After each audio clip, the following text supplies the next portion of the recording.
হ্যাঁ, হারুন ওর মা রাষ্ট্রপতির বাসায় কাম করতো। হারুন কি করছিল কাকা? ওর মা রাষ্ট্রপতির বাসায় কাম করতো। হ্যাঁ, থাইয়া যেমন এটা পড়ালেখা করছে, ঢাকা ভার্সিটি করছে। কে কে ওই যে ঢাকায় থাকতো। হারুন হারুন রাষ্ট্রপতি একটু সাহায্য টাহায্য করছে হুম। বলে এইরকম বাকি না, এখন কিছু না। এই পরিচয় হইল জয়নাল আবেদিন ফারুককে মাইরা এসআই তেসপি হয়ে গেল। এসআই তেসপি বানাই দিল গাজীপুরে। জয়নাল ফারুককে যখন মারলো যে বিএনপির নেতা, হুম বিএনপির নেতা জয়নাল আবেদিন ফারুককে যখন মারলো, ও পিটাইলো রাস্তা ফালাইয়া। ওই দৃশ্য দেখা কত এইরকম দস্যুরি দরকার, এই অরেস্টু বানাই দিল।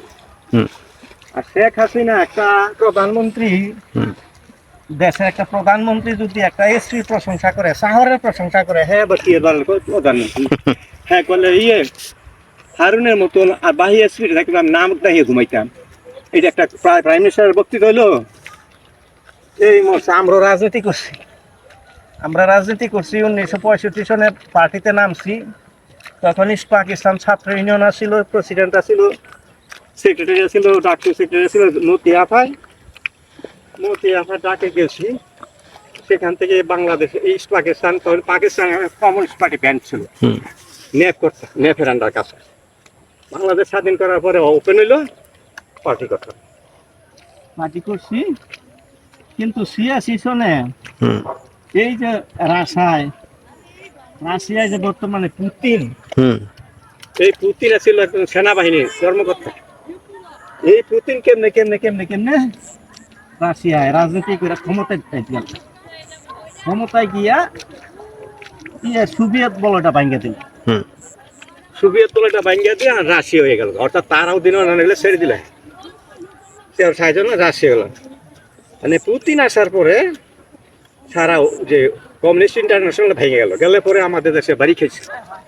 আমাদের দেশের পার্টিতে বাড়ি খাওয়ার ফলে আমাদের কিছু নেতা, এক যেটা ভালো নেতা ছিল সে তো মরে গেছে গা। হুম কমরেড মোহাম্মদ ফরহাদ মরে গেছে গা, কমরেড মহেশ সিং মরে গেছে গা, তারপরে আরো ভালো ভালো অনেকগুলো মরে গেছে গা। নাই শেষে যেগুলো আসিল, এইটা পার্টি ধরে রাখতে হবে না, ভাঙ্গে গেছে পার্টি।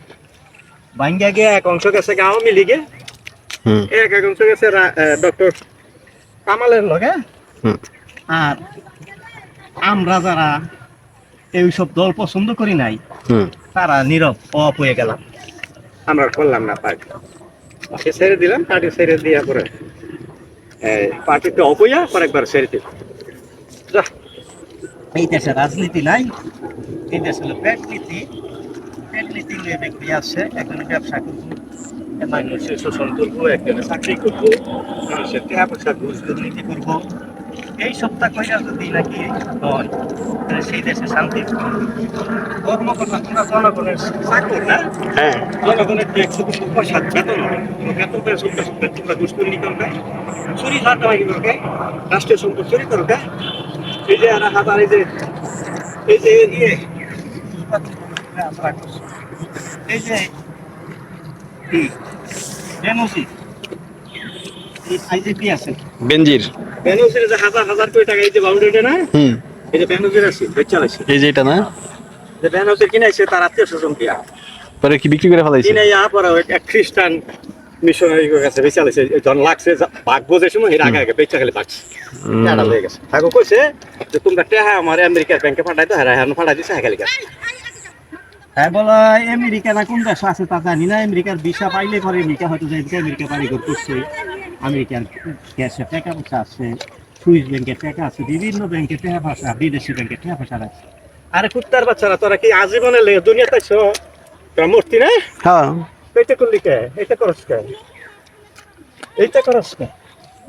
এদের সেইটাও নাই, ধর্মীয় অনুভূতিও নাই এদের, মানবিক অনুভূতিও নাই। সেইখান থেকে চাকরি এলে লোক সামলাবে না, কহিনী টেহিনীর বাচ্চা। বড় লোকের মানে কোনো সময় ভালো মানুষের ছেলেপেলেরা কোনোদিন এইটা করতো না করবো, এইগুলো কহিনী টেহিনীর কথা।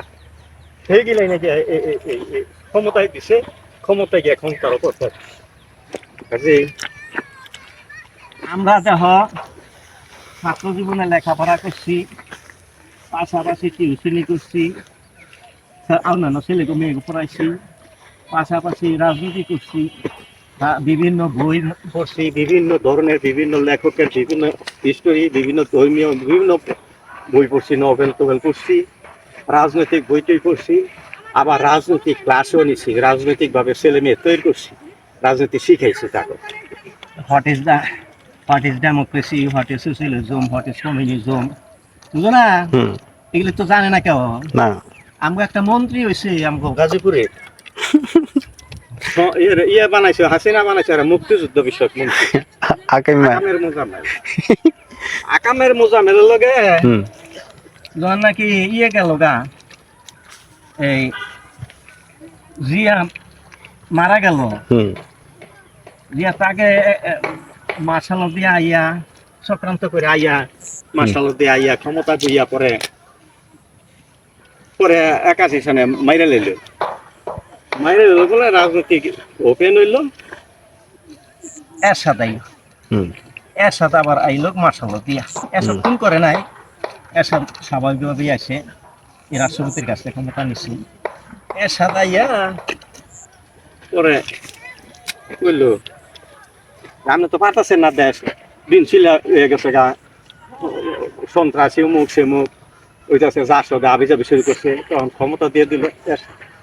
এরশাদ বিরোধী আন্দোলন নামলে এরশাদ স্বৈরাচারী সব ই করছে, দল করছে, কেউ দেয় না, জোর করে ক্ষমতা ইলেকশন করছে, মানে হাসিনা যেভাবে করছেন ইলেকশনটা হুম। এইভাবে ইলেকশন করছে।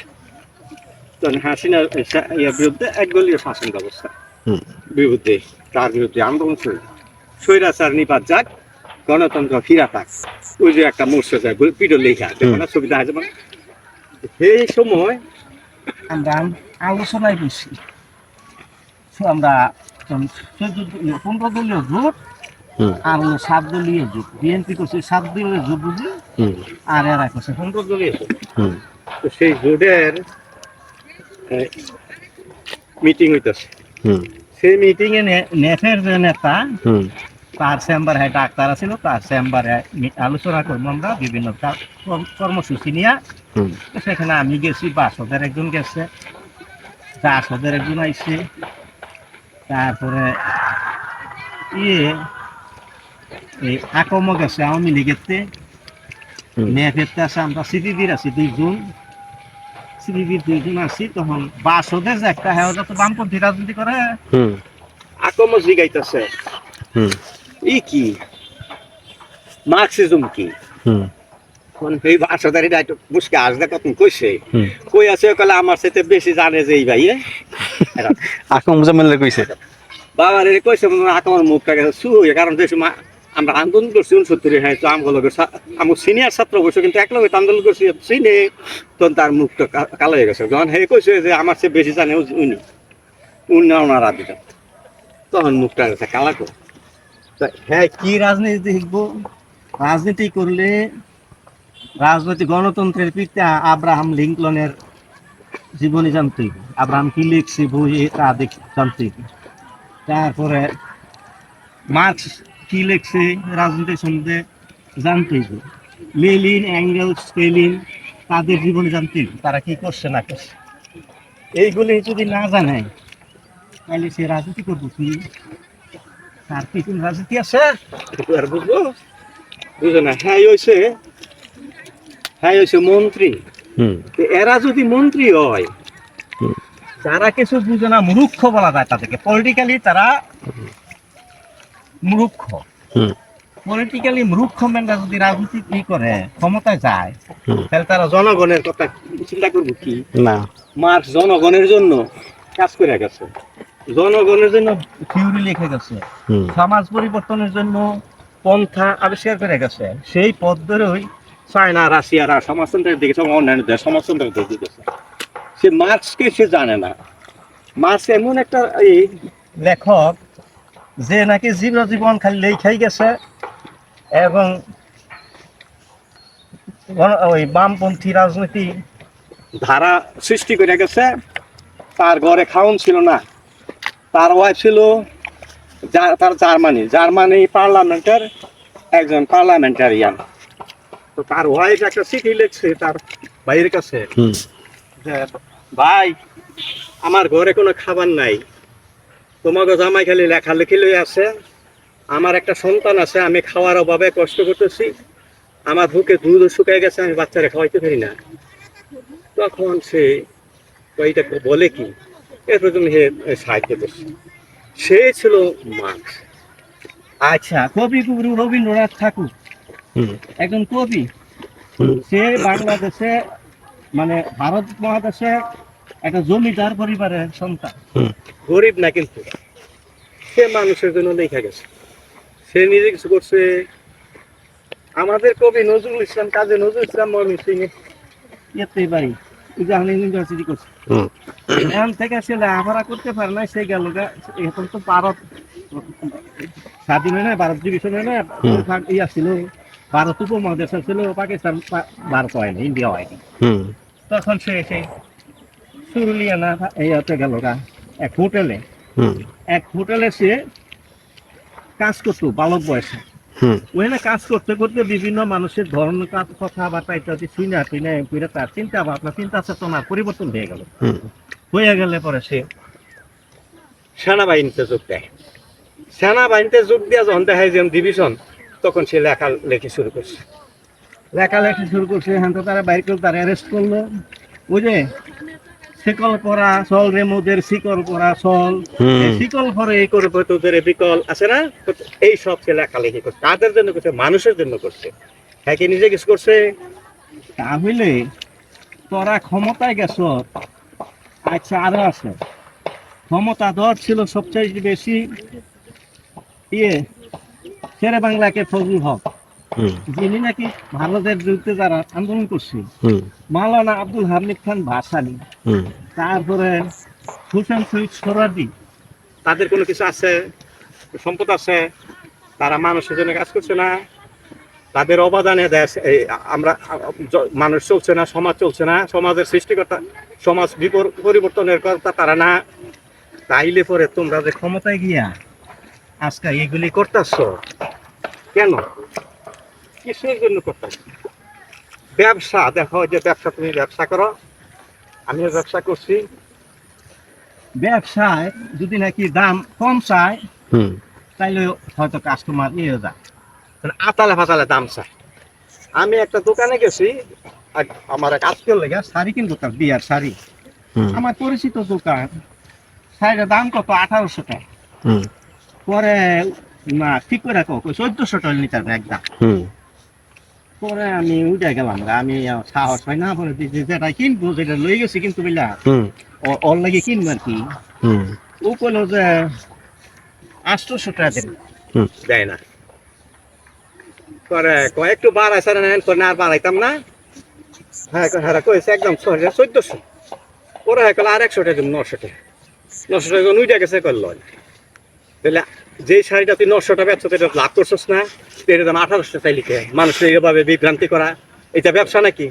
এইরকম করে ব্যবসা, তুমিও ব্যবসা করো, কি করো না করে তুমি জানো। এইরকম করে ব্যবসায়ীরা, শাড়ি ব্যবসায়ী, মুসলিম ব্যবসায়ীরা, তখন তার দেখলাম যে আমাদের ধর্মে বলছে সুদ খাওয়া হারাম, হুম ব্যবসা হইলো হালাল, হুম তাই না? হুম সুদ মানে কি? সুদ মানুষকে শোষণ করে। যখন নবী করিম সাল্লাল্লাহু আলাইহি ওয়াসাল্লামের সময় মদিনায় মানুষকে শোষিত হইতো, শাসন শোষিত সুদের দ্বারা, তখন সে ওহী নাযিল হইছে, এটা বন্ধ করো। হুম হ্যাঁ, বন্ধ করছে। কিন্তু ব্যাংকিং ব্যবস্থার সৃষ্টি হয়েছে পরে। ব্যাংকিং ব্যবস্থার সৃষ্টি হইয়া দুনিয়া আজকে বিভিন্নভাবে উন্নত হইতে আছে। অনেক মানুষের টাকা পয়সা কই রাখবো ব্যাংকে ছাড়া, বাড়িতে ডাকাতি হয়, চুরি ডাকাতি, ডাকাতি চুরি ডাকাতি আসিল না। মানুষের টাকা দিত, মানুষের কাছে টাকা নিত, না দিলে তারা নিজের তো মুখে মুখ আবি যাবে নিজেরা করতো। কিন্তু এই সময় তো ব্যাংকিং সিস্টেম, ব্যাংকের টাকা না দিলে ব্যাংক কেস করতে পারে। আবার ব্যাংকের টাকা না রাখলে ব্যাংক টাকা পাইবে কই? টাকা রাখা না, হুম আর ব্যাংকও টাকা রাখে।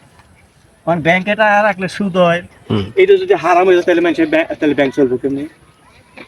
হতে আছে না, ব্যাংক চলবো কেমনি? এই সব মিলাইয়া হইলো দুনিয়া।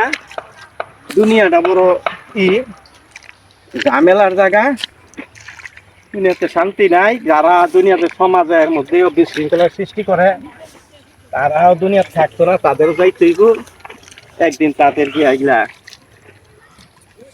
গিয়া এগুলা জবাবদিহি করতে হবে আল্লাহ তো। আল্লাহ দরবারে জবাব দিতে